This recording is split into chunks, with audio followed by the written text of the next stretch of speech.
Përshëndetje. Sot është dia botuese Buzuku do prezantojnë librin me poezi të një poeti francez shumë të veçantë me titull të Laurent Grisson me titull Voltaire. Laurent Grisson është një poet, një kritik letrar, një artist i shquar që mirët me shumë veprimtari të sferës së kulturës, siç është poezia, kritika letrare, pastaj artet, muzika, e tjera. Grisson është një autor i mëse 17 librave të fushave të ndryshme, qoftë të kritikës, të poezisë, po edhe të historisë së artit, edhe të tjera. Ai është po ashtu antar i disa asociacioneve të çmuara ndërkombëtare, përfshi edhe antar i pen klubit francez. Ndryshe, Laurent Grisson është një dashamir shumë i madh i shqiptarëve. Ai ka vizituar disa herë Kosovën dhe Shqipërinë. Madje vitet e fundit ai gjithë një pushimi i bën diku te Himara. Sidomos këtë botim në Shqip, ai e ka prit me shumë dashuri. Ndryshe, ai para 2 vitesh ka votuar edhe një libër tjetër, po në Shqip. Është përkthyer në disa gjuhë. Libri i tij, Voltaire, si motiv ka muzeun për voltën e sipërme në Paris. Volta e sipërme, siç e di, është tani Burkina Faso, një ish-koloni franceze. Fund e krye, mendoj që libri i tij është një katars, gjithsesi një pastrim dhe shlirim i tërë asaj që ka ndodhur në koloninë franceze. Ndoshta zë i vonuar, sepse në kohën e tur ndoshta shumë intelektual të shquar francez, jo gjithmonë kanë qenë dhe kanë dhënë fjalët e tuara i kolonizimit. Unë nuk do të shtoja më shumë rreth librit, pasi që Mirelia Papuqiu, përkthyesja e librit, falë që cilës na vjen në Shqip, do të flasë më tej. Përshëndetje. Është vërtet shumë kënaqësi që ta sjell Laurent Grisson në Shqip, pikërisht në harkun kohor të një viti e pak prej takimit tonë të parë në një manifestim kulturor në Prishtinë, ku dhe lindi ky bashkëpunim. Është kënaqësi që ta sjell për herë të parë dhe promovimi i parë që bëhet në Trojën Shqiptare, sepse do të vijnë promovime të tjera edhe në Kosovë, nga shtëpia Buzuku, i cili e ka votuar të libër. Është kënaqësi pra që për herë të parë një promovim këtu në vendin tim, në Fimer. Siç e Ceku Dan Grisson është autori i mbi 60 veprash dhe edhe si historian arti, edhe si artist, edhe si kritik letrar, por këto 20 vitet e fundit ai i është përkushtuar në mënyrë të veçantë artit. Pra jeton me dhe për artin, si kundërthot vetë Grisson. Që në titull, Voltaikët, kemi një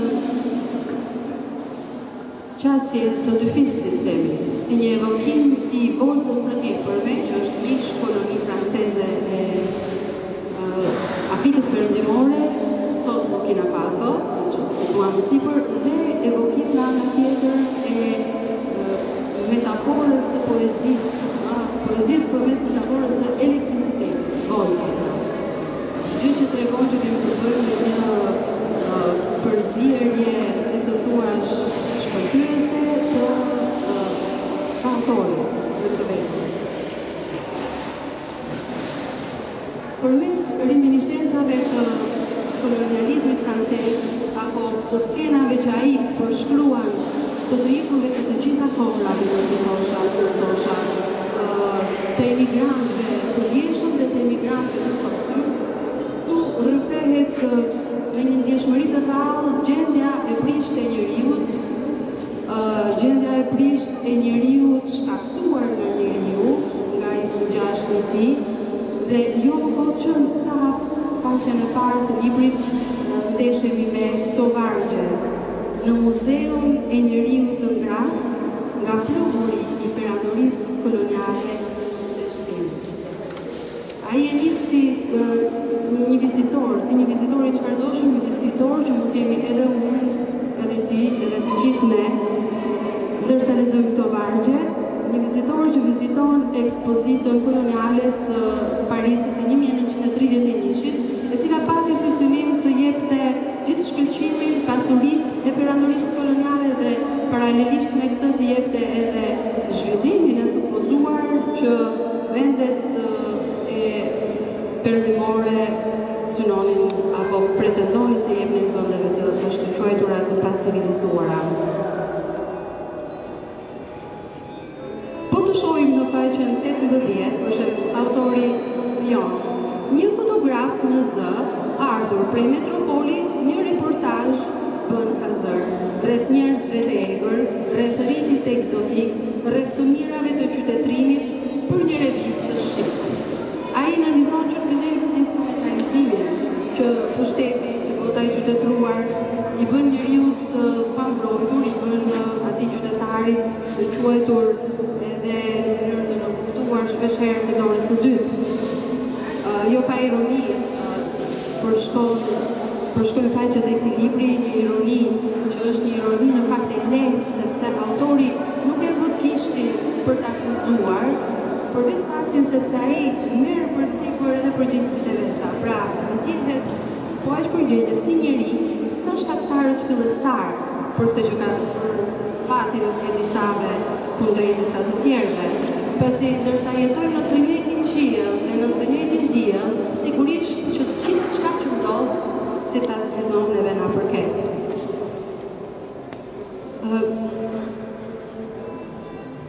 Jo pa ironi, ai nënvizon edhe ignorancën e të ashtuquajturve njerëz të civilizuar, për të nënvizuar pak ignorancën në kuptimin e mosdjenisë, për të nënvizuar pak edhe pandjeshmërinë. Ne shpesh e dim që në qytete të mëdha, në vende të mëdha, ku njerëzit njihen është pak më e lehtë të ndodhin krime, të ndodhin situata sulme, agresione ndaj njëri tjetrit, dhe këtë nënvizon ai. Kjo mosnjohje e botës tjetër, e botës përtej, kjo na sjell edhe një lloj pandjeshmërie ndaj tyre. Sepse në fakt çfarë njohim, jo rrallë ne e përçojmë. Është pastaj një punë për të bërë për të kapërcyer dhe për të kapërcyer këto kufizime që ka njeriu përmes artit sidomos. Mëson, thot diku, 3 vargje të thjeshta, mëson se banorët e Vortës së Epërme quheshin voltaik. Ti që APF-n e merrje për mark ventilatorësht, dhe APF këtu i bën referencë Afrikës perëndimore franceze. Ai parashtron edhe paragjykimet, stereotipet që vajnë bërthyer pikërisht ata që supozohet që t'jenë zhvillimpërçuesi, ata që civilizimet e largëta nga i tyri i trajtojnë si nën kulturë. Ndaj mund të lexojmë në faqen 21 të këtij botimi, në bulevard një i dehur ku mbet drejt peshimin e shfryrë. Të huajt janë bastard, e gërsira të tërbuara, pisha terroriste, grabitin njerëzit që do t'i kolofitin. Gratë na i përdhunojnë këta bila miresh, t'i heqim qafe duhet, pa një, pa dy. Në mbështetje të idesë se si njerëz ne nuk mund të jemi indiferent për çfarë na gjet, gjatë gjithë këtij vëllimi poetik që do të lexoj si një tër në fakt, nuk lexohen veç e veç këto vjersha të shkruara, nga fillimi deri fund ka një fill përçues. Ai thot ti, pra i drejtohet dikujt ti jam unë, ti është autori, i flet vetes, i flet atij që ka përballë vetes, dhe kjo ti si të thuash, është si një lak që na bën që ta drejtojmë mendimet thellë brenda vetes, për të zhvilluar identitetet që ne na janë trashëguar, që i kemi trashëguar nga të parët, por për të zhvilluar edhe atë që çfarë ne kemi bërë me këto identitete, si kemi trajtuar me ato, si kemi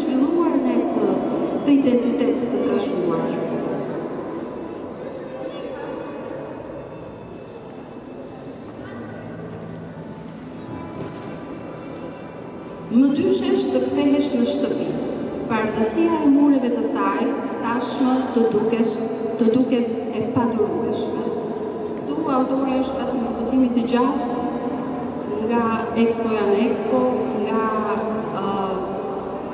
një ndodhin tjetër, jo vetëm përmes ekspozitës koloniale, sepse ai ka reminiscenca dhe përjetime të shumta edhe nga ajo që ka lexuar, edhe nga ajo që vjen nga lajmet, edhe nga aktualiteti, pasi ka bërë një rrugëtim të tërë, ai mbrin në fund të librit po thuaj dhe thotë: "Endesh në qytet me pafajsinë e humbur të kujt mendonte se përmes po i bie pa i dhembur një bote që vuan.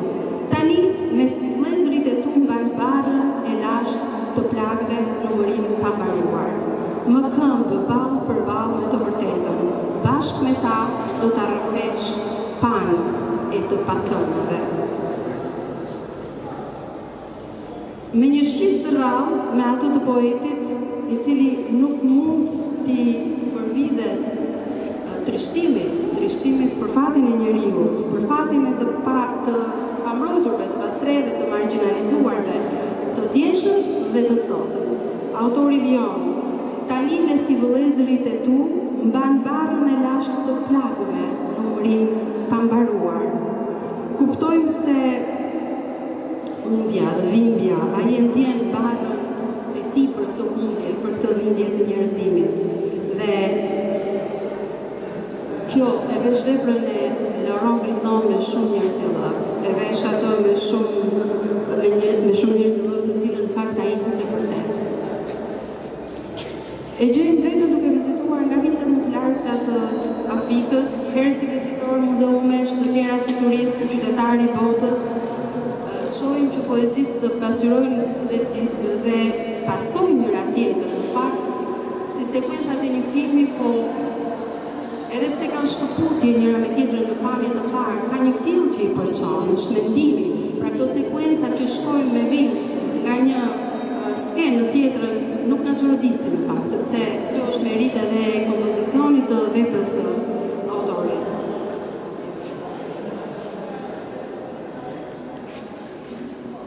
Bashkë me autorin mund të shkojmë nga Bokujt Lobi në Çad, nga Çadi mund të shkojmë në Kongo, nga Kongo në Senegal. Nga një copës e historisë në tjetrën, mund të ndihmë edhe nëse si zhvishemi për gjithë këtyre shtresave të qytetërimit, për të mbetur në fund në fakt fill lakuriq dhe të vetëm përballë një bote që nuk ka ditur të bëhet më e mirë.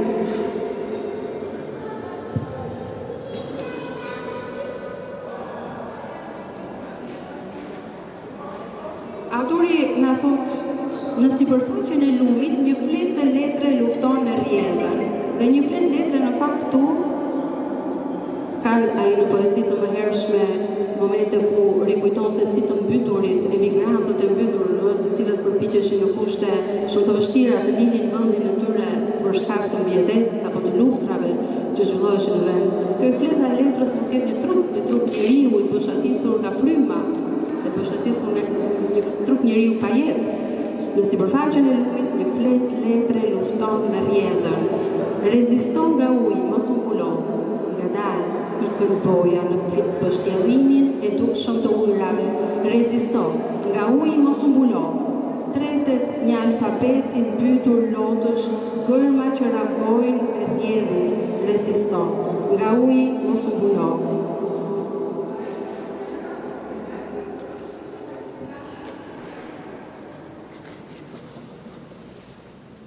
Pastaj kalon në Francë. Ja ku gjendesh në jug të Francës, buzë detit mes dhe, ke huajtur një shtëpi të bukur me perde prej dantelle të kales, me barbaroza të kuqe, që nuk duhen lënë pa uitur, dhe shikoni çfarë përqasjes, çfarë pranvënie e një gjesti fare të rëndomt për krah fatit tragjik të njeriu dhe pa fjalë të mëdha, pa gjeste të themi poetike në pamje të parë, pa mbërtitur, ai e bën akoma dhe më të thekshëm atë që dëshiron të thojë. Në shëtitjet e tua vetmitare bregut të detit, tek ndihet së largu turima e shtrëngatës, mendon për ata që udhën kanë humbur, përpiqesh gjithçysh të të mos e dëgjosh tavazin e detit, të mos i numërosh bashet e bërë qik. Ata shquajnë gjurmat e luhatjes, klithmat, shkryrjet e toraksit. Skanon imazhe në mënyrë të përkohur dhe bashkë me referencat e gjalla e përmenda pak më parë që vijnë nga përjetimet, nga leximet, të gjitha pa bujë, pa zhurmë, vijojnë si një përkujdesje në fakt që autori e ka që asgjë, madje as vetë ai të mos mbys çfarë, atë që shumë bukur ai e poetizon dhe thot, një grusht klithmash qenjesh pa shpresë që i kthehen zemrës së tokës. Por voltaikët mund të lexohet edhe, do thosha, si një tribut për jetën, si një tribut për jetën dhe për këto hëna të shuara, siç e quan ai njerëzit me fund tragjik.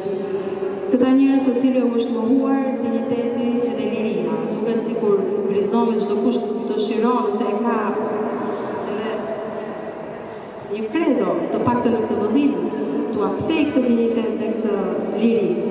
Por përballë kësaj kemi edhe një shtresësim tjetër që vjen në një rrafsh më ekzistencial. Pra njeriu përballë jetës, njeriu përballë fatit, sepse në fund të fundit ne të gjithë. A nuk na është shkuar barka? A nuk kemi të gjithë të njëjtin fund ne si qenie njerëzore?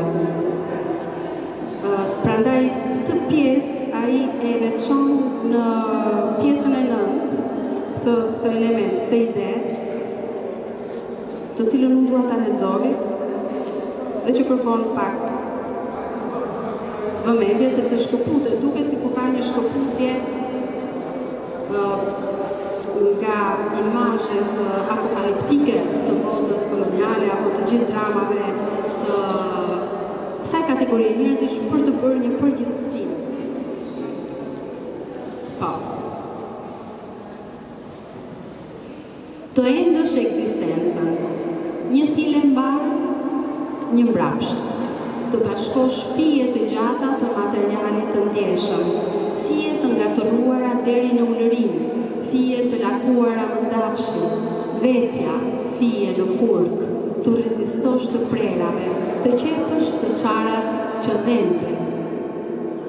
Thonë se jeta qëndron në një fije peri, një fije boje zezë mbi fletën e bardhë, të shërosh kohën amnezike, të shkoklavitësh ditët. Të vuajzim i çuditshëm, vetmi mes turmës, vetë dije e kësaj bote, her pas here, një njeri këputet. Kur dremisin rrënjët, ti këndosh udhëtimi të gjatë, në një gjuhë të pazakont, si zëri që del prej stomakut, mërgimi i vërtet është brenda. Dhe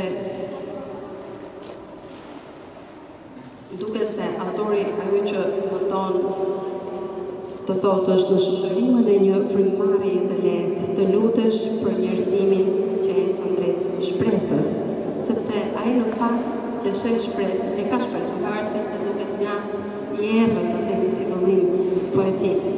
Por përmes poezisë, përmes artit, çdo lloj dhimbje, sado errët të jetë vjen edhe ndriçim me sa, vjen edhe ndritshme. A i beson se arti është një dialog hapësirash, apo një dialog shkrimesh në hapësirë. Dhe e gjen shpresën pikërisht tek fjala e poetit, i cili është një i mërguar, edhe ky. Është një i mërguar, po me fuqi shëruese. Në zemër të një kryqëzimi, pjesa e kufizuar quhet ishull shpëtues. Shpëtues është fjala e mërgjimtarëve dhe e poetëve që trupat e ndarë i bën bashkë.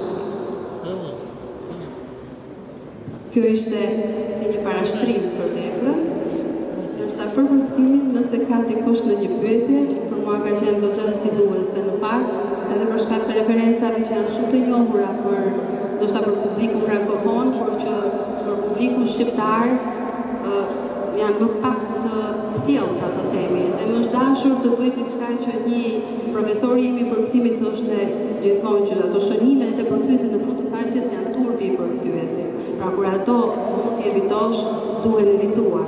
Por janë që në disa raste nuk kam mundur t'i evitoj ato shënimet për të shpjeguar se cilët vende, personazhe, autori bën referenca për të dhënë më qartësisht mesazhet që ai përcjell përmes kësaj vepre. Faleminderit.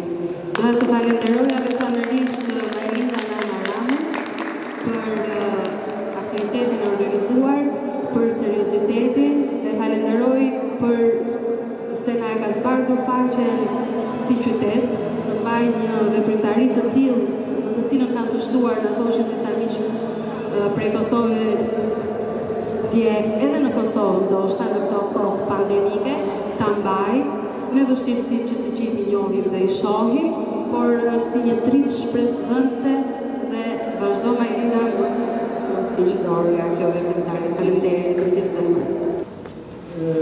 Me që unë e mora para 2 ditë për librin dhe e lexova, atje për kohë të poshme që shletoj libra të reja.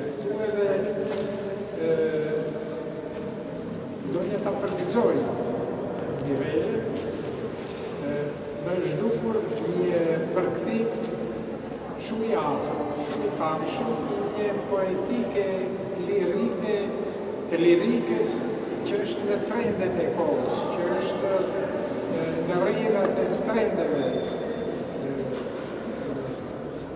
ndërkombëtare të poezisë dhe ka mund të sjellë ta më të afërt. Se është një poezi e një autore që poezinë e sjell si një ecje rrugës, si një detaj, si një bashkëbisedim të rastit, dhe që është vështirë nga njëre në përgjithësi poezia vështirë për kthehje. Vështirë se duhet jo vetëm shpirti dhe mendje dhe refleksin e një gjuhë, e një kulture tjetër, po edhe nuancat shpirtërore duhet t'i kapë, t'i sjellë, duket që Mirela e ka arritur edhe do ta përgëzoj që të vazhdoj me këtë zell dhe me këtë dashuri ndaj letërsisë. Urime.